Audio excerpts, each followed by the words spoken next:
Hello, my name is Dr. Jeffrey Barsuk. I am the Robert Herstick Professor of Medicine and Medical Education at Northwestern University Feinberg School of Medicine.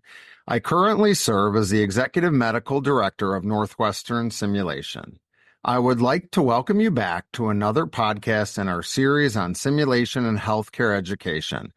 In this podcast, we will continue to discuss the careers of pioneers in simulation. Today, I have the distinct honor of interviewing Dr. William McGaghie. Dr. McGaghie is a professor of medical education and preventive medicine at Northwestern University Feinberg School of Medicine. His work in simulation is internationally renowned, and today I get the honor to talk to him about his career and how it developed. Bill, it's an honor to interview you today. Thanks, Jeff. It's always a joy to speak with you about simulation-based medical education.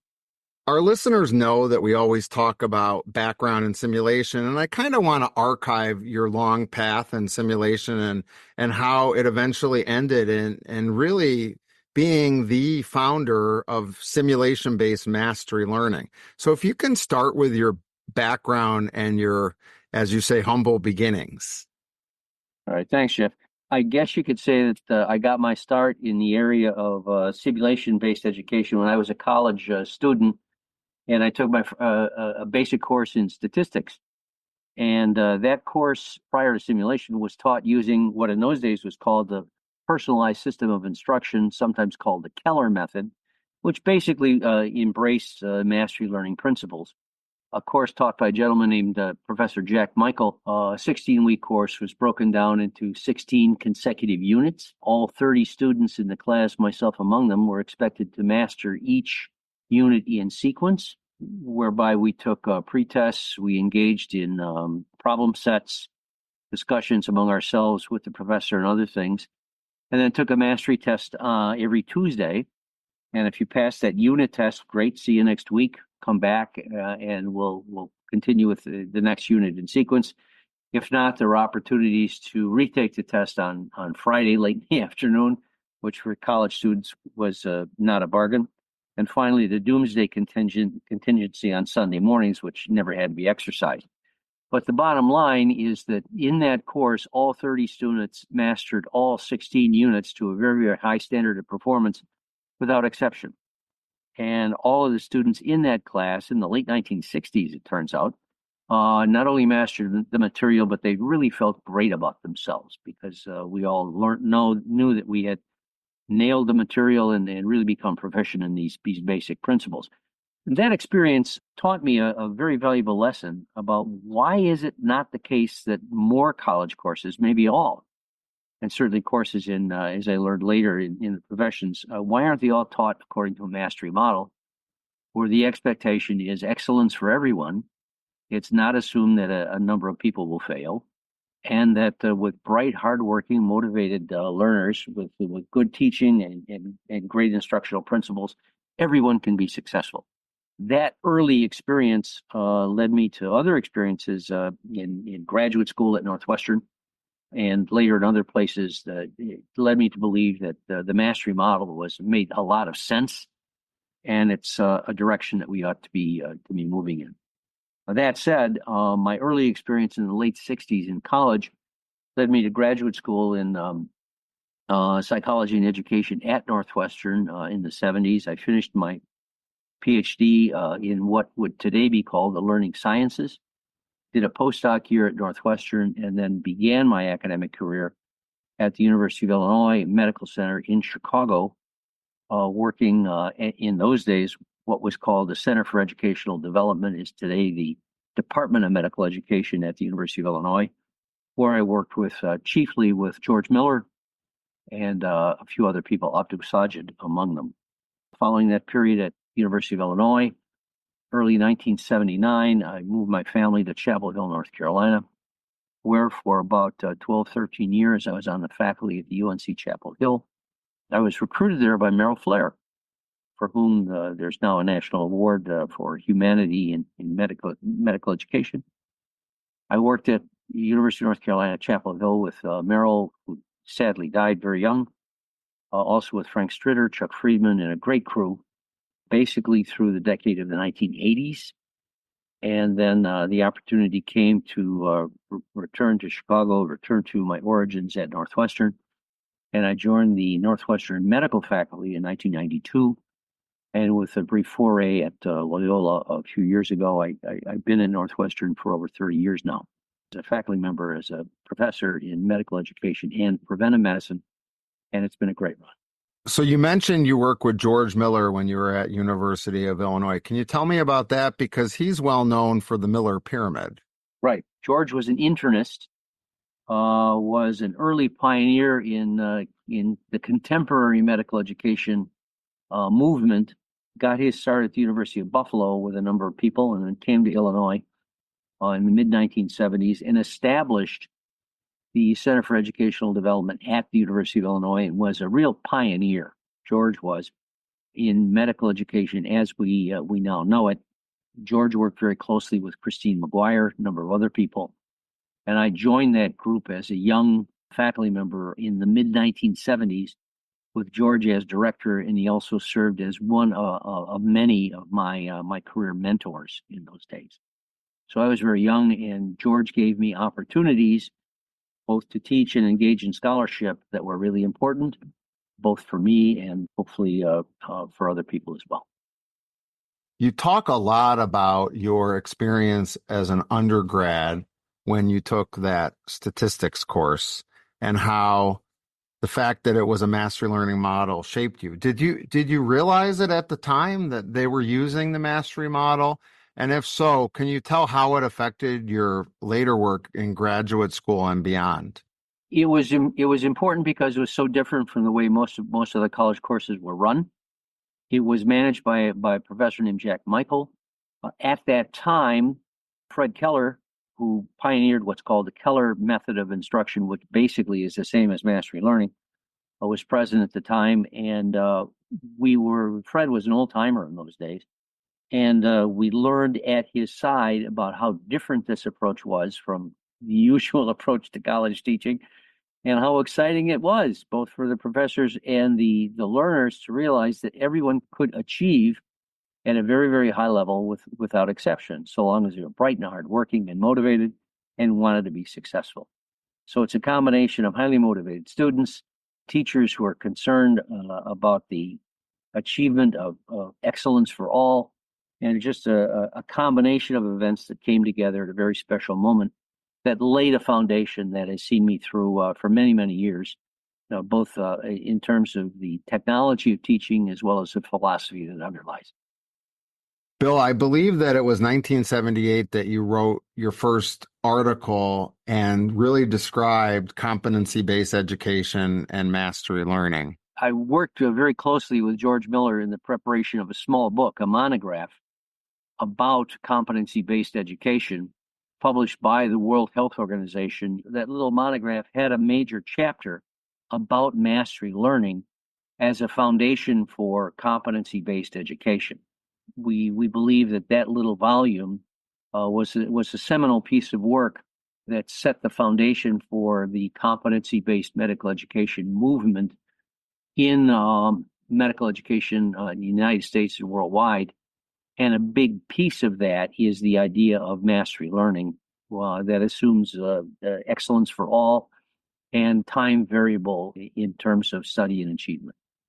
So then your work when you were at Illinois at that time, but how did that translate into what you were doing with the medical students at North Carolina? Actually, very little, because I moved to North Carolina simply because it was a good career move at that time. And I was recruited by Merrill Flair, whose name is now legendary in medical education in the United States. Merrill was the first director of medical education at Northwestern. He was recruited away from Northwestern to North Carolina, and then about 4 or 5 years later recruited me and several other people to join his staff at that office of medical education in basically in the early 1980s.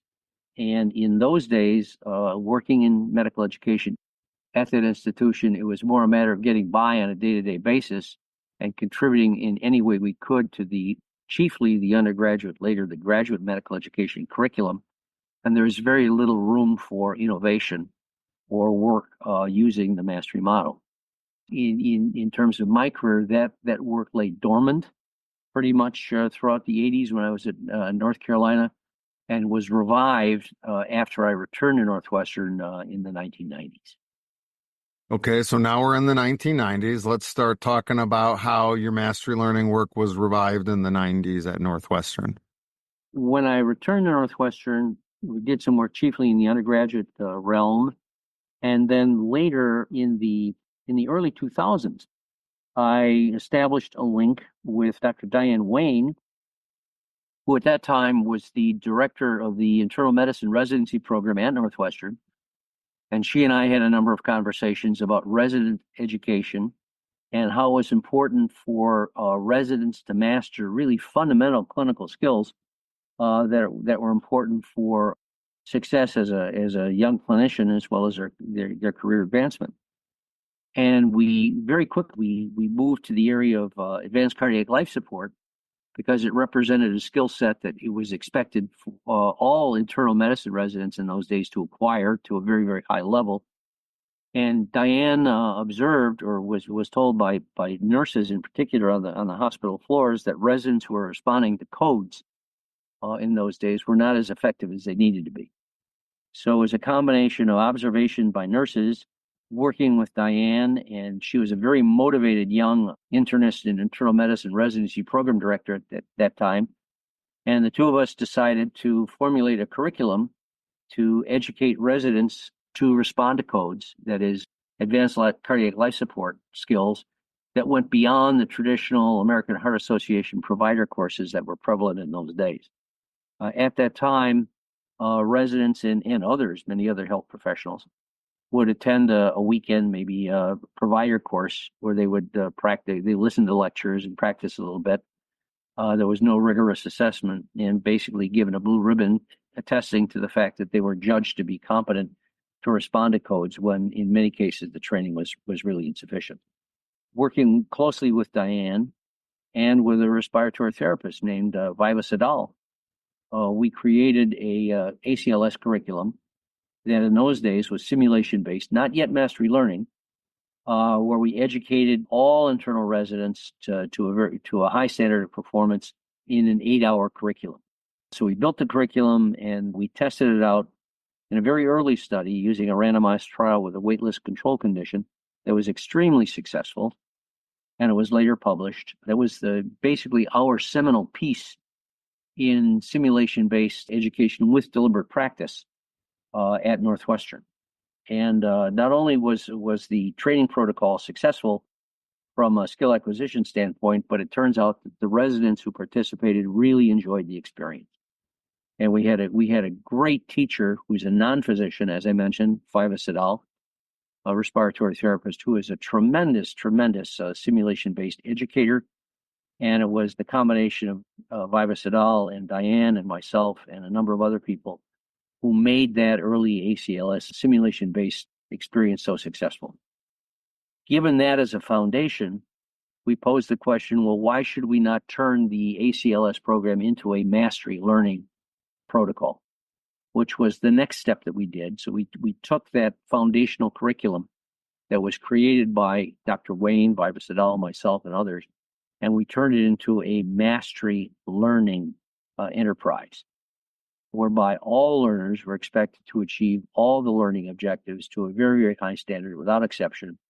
And we installed that as a revision of the early training program, and lo and behold, that was a super success. Even greater learning outcomes to a much, much higher standard. That was published in the Journal of General Internal Medicine about a year later. I think it was 2005, which was the foundational piece, at least as I understand it, about mastery learning in medical education, and led to a long series of reports, Jeff, in which you were a participant early on, where we used that mastery learning foundation in ACLS to morph to many other procedures. And Dr. Wayne was a real pioneer, the clinical pioneer. Jeff, you joined that team early.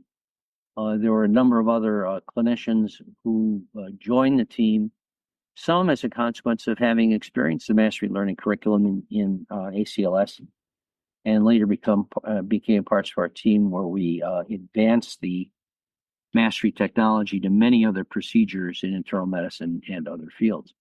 And over the past 20 years, as you know, Jeff, we've been successful in creating curricula and educating students, residents, and fellows in a variety of fields, advancing the scholarly agenda. And Jeff, you've been a big part of that, as well as Diane and many, many other people here at Northwestern, and have been riding the crest of this wave for about 20 years now. We feel as if Northwestern is a place where has been a real pioneer in this field. We set the stage and disseminated the mastery model to many other medical schools, institutions worldwide now, beginning to take hold as kind of the reference standard now for clinical, especially procedural education. Procedures broadly defined, not just surgeries and invasive procedures and so forth, but especially inspired by the work of neurologists in the area of educating residents and others to manage status epilepticus, and Julia Vermillion and Gordon Wood in their work on communication skills, especially breaking bad news to patients and their families. And we're educating residents, fellows, and now faculty in this really important clinical skill to very, very high mastery standards. And the good news, not only are we able to demonstrate the acquisition of important clinical skills among individuals and teams to very high levels, but the affective consequences, the feelings of self-efficacy and self-confidence that are brewed as a consequence of these mastery experiences are just huge among the trainees who undergo mastery training. They love it. They become our strongest advocates. So that in a nutshell is what we've done. I've been wandering along here, Jeff. Maybe you'd like to add something. I think the question then comes up from our listeners, at least I'm wondering, you wrote the paper about it in 1978, and it wasn't 25 years plus later until the mastery model was first adopted in medical education, to our knowledge. Right. And then another 20 years pass since then. And still, you would think it would become the norm, because we're dealing in medicine with high-risk procedures, high-risk events, and the consequences of not doing it to a mastery level are quite high for the patient. So why did it take 45 plus years from your original paper to even get to where we are now? And then the second part of that is, why isn't it the norm by the societies that regulate these kind of things? That's a question I've been asking myself for a long time. I think George Miller put it very, very well when he pulled me aside early in the 70s when we were writing our competency-based medical education book, and he told me in his very avuncular way that, Bill, he said, the most powerful force in medical education today is inertia. And that was like 1974, 1975, and George was right. It takes a long, long time for new ideas, meritorious ideas, to get a foothold and make inroads. And in the power of inertia, especially in medical education, is just overwhelming. And it takes forever. In my own career interests are a case study in this, for a good idea, we think, to take hold. Don Berwick wrote about this very convincingly in an article in JAMA in the early 2000s, where he talked about the dissemination of innovation in healthcare, and pointed out very clearly in that piece that dissemination takes forever, and that the work of early pioneers is adopted very, very slowly and becomes normative only after a long, long gestation period. So that's where we are. And it's taken a long time, but we hope anyway, that these, what are today considered to be novel ideas, they've been around for a long time, are finally beginning to gain acceptance and become matters of policy. I should point out, and Jeff, you know this from the book that we wrote, published in 2020, that the idea of mastery learning was actually pioneered in elementary and secondary education in the Chicago suburbs in Winnetka by a man named Washburn about 100 years ago in the 1920s. So the mastery learning idea is not at all new. it's novel in medical education, but the principles, the thinking, the ideas have been around for at least a century. So you talked about your origins in mastery learning. How did you start getting involved in simulation? When did that all start? First, as a college student, where we had some very crude, non-computer in those days simulations, and then later as a high school teacher, I taught high school for a year between college and graduate school, where we used some simulations, chiefly in the social sciences, to get across some basic principles in high school level history and social sciences. When I got to graduate school, we did a little bit of work using simulations, which by today's standards are very crude. They're basically paper and pencil ideas where we would try to engage teachers in training in problem solving scenarios and things like that. So the idea of simulation is not new. What's new is the advanced technologies that we have in order to make the simulations more lifelike, more realistic. The idea of simulation has advanced hand in glove with the advancements in technologies, especially computer technologies and lifelike simulators that we have today that simply were around 40 or 50 years ago. The thinking has advanced, but so has the technology. In some ways, the sophistication of the technology has outstripped our ability intellectually to use it intelligently. We're finally now getting to a point where we realize that the power of simulation resides not in the devices themselves, but in how the devices are used in training session or training environments to allow for delivered practice with lots of feedback in acquisition of skills and knowledge to a high standard and excellence for all. So it's not the simulation technologies themselves that are important, but it's the way in which they're used. And today, the use of those technologies, thank goodness, is now grounded in the science of expertise, principally shaped by the research and writing of the late Anders Ericsson and other scholars. I want to fill in a little bit of a gap too. I want to talk a little bit about the landmark publication that you were a co-author on with Barry Eisenberg called Simulation Technology for Healthcare Professional Skills Training and Assessments. It was published in JAMA, I think, in 1999. And to my knowledge, that is one of the most cited, if not the most cited, simulation articles ever written. And it was really a landmark because it's in the premier journal. And here we are saying simulation is the way to train health professions. And it wasn't used in 99. I can tell you that because I graduated medical school in 1999 and we didn't use simulation anywhere near to the level we use it now. So talk to me a little bit about that publication and the motivation for that, if you can. Okay, well, in those days, I had returned to Northwestern, and I had established a consulting relationship with a group of people, a group of scholars at the University of Miami School of Medicine, chiefly with a gentleman named Mike Gordon, who was a Chicago and actually a University of Illinois graduate.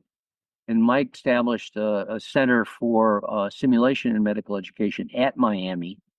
And he was a real pioneer in simulation-based education because he and his team developed the Harvey cardiology simulator, where it was very crude in those days, as all new devices are. It was designed to educate residents, chiefly also students, in the cardiac examination. And I joined that team as a consultant in those days to work with the team of engineers and cardiologists to serve as an evaluation consultant to teach them how to design studies to demonstrate that the Harvey cardiology simulator actually worked or achieved its goals. That as a foundation, in those days, Barry Eisenberg was a very young resident in internal medicine, finishing up his training at the University of Alabama, Birmingham in internal medicine, and he went to medical school at Miami and was just joining the faculty at Miami in those days. And Mike Gordon turned to myself and to Barry and said, look, we need to have a summary piece to summarize the use of simulation technology at that time in that place. And so we wrote the piece in collaboration with a large number of other authors, Mike Gordon among them, and a bunch of cardiologists who were part of Mike Gordon's team at Miami. We submitted the paper to JAMA and it was accepted. You're right, it was a seminal piece for Barry because that was one of his first academic publications. And it was a unifying piece because the team of cardiologists and myself as an evaluator were brought together, and it was a big team building exercise involving people like Gordon Evie at University of Arizona, Don Brown at Iowa, a number of other people who were cardiologists working on the Harvey Project at that time. And it was a real kickoff piece because it gave legitimacy to the idea of simulation-based education in a forum in JAMA that had worldwide reach, and as you pointed out, Jeff, has had a major impact, and was kind of a stepping stone to further pieces. It led to a piece that I was privileged to work with Barry on, that was published by the journal Medical Teacher at the request of Ronald Hardin. That piece was published, I think, in 2005, about simulation technology and health professions education, and that too has been well received and widely cited.